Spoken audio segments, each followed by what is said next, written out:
warahmatullahi wabarakatuh. Hai guys, kembali lagi di channel YouTube Wirda Humairo.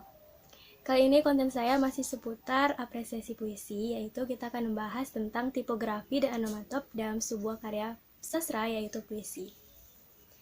Nah, perlu teman-teman ketahui bahwa tipografi dan onomatop ini salah satu unsur fisik yang ada pada puisi, yang mana jarang sekali diperbincangkan ataupun didiskusikan oleh para orang maupun penyair. Nah, jika teman-teman penasaran apa sih tipografi dan onomatop ini, ayo kita lihat penjelasan berikutnya. Tipografi dalam bentuk wujud disebut sebagai susunan baris yang ada pada sebuah karya sastra. Jika dilihat dari puisi tipografi, dapat ditemukan seperti tepi kanan kiri, pengaturan barisnya, hingga baris puisi yang tidak selalu dimulai dengan huruf kapital dan diakhiri dengan tanda titik. Fungsi dari tipografi ini biasanya tergantung pada unsur yang terkandung dalam puisi tersebut. Bisa seperti menggambarkan tema puisi, isi puisi, serta keindahan dari puisi tersebut. Onomatop ialah kata atau sekelompok kata yang menirukan bunyi-bunyi dari sumber yang digambarkannya, seperti bunyi benda-benda, bunyi binatang, dan bunyi yang dikeluarkan dari mulut manusia, atau suara yang bukan merupakan kata. Misalnya saat orang tertawa, menangis, mendekut. Setelah kita mengetahui pengertian dari tipografi dan onomatop, maka kita akan mulai mengapresiasikannya di dalam sebuah karya puisi. Di sini saya mengambil satu karya puisi, yaitu oleh Apip Mustofa, yang berjudul Tuhan Telah Menegurmu. Tuhan telah menegurmu. Karya Apip Mustofa. Tuhan telah menegurmu dengan cukup sopan, lewat perut anak-anak yang kelaparan. Tuhan telah menegurmu dengan cukup sopan, lewat semayup suara azan.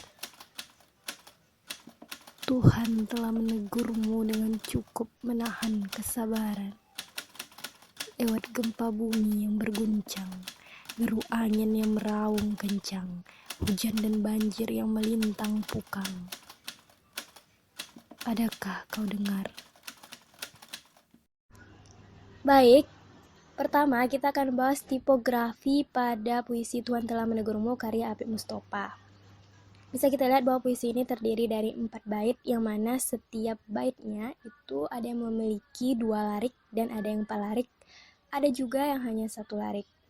Apip Mustofa menulis puisinya dengan menggunakan rata kiri, yang mana setiap larik pertama untuk mengawali bait itu menggunakan huruf kapital. Contohnya, kata Tuhan dan kata adakan dalam puisi Tuhan Telah Menegurmu ini.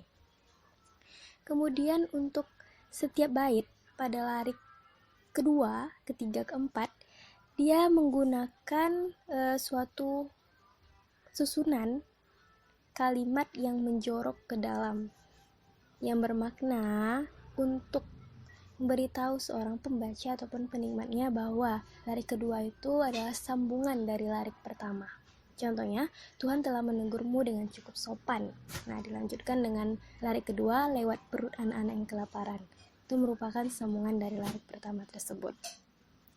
Selanjutnya, dia juga meletakkan titik koma pada larik kedua. Ini menandakan bahwa untuk bait selanjutnya itu masih saling berhubungan, masih sesuatu yang koheren dengan kalimat sebelumnya. Walaupun dia tidak satu bait, tetapi karena ditandai dengan titik koma, bisa kita sebut bahwa itu adalah koheren, suatu pesan yang saling berhubungan, suatu pesan yang disampaikan oleh Tuhan kepada manusia. Dengan titik koma pada bait pertama larik kedua, titik koma pada bait kedua larik kedua, dan yang terakhir dia menggunakan tanda titik pada larik keempat pada bait ketiga, yang menandakan dan bermakna bahwa pesan itu telah selesai, tidak ada lagi pesan yang disampaikan.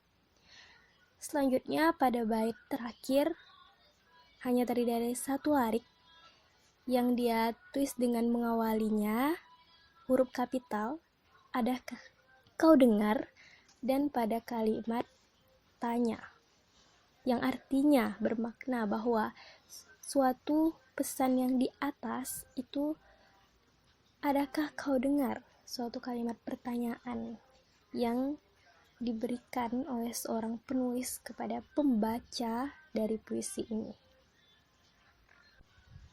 Sehingga dengan adanya tipografi ini, seorang pembaca bisa mengerti makna dan bisa melihat keindahan dari puisi Tuhan Telah Menegurmu ini.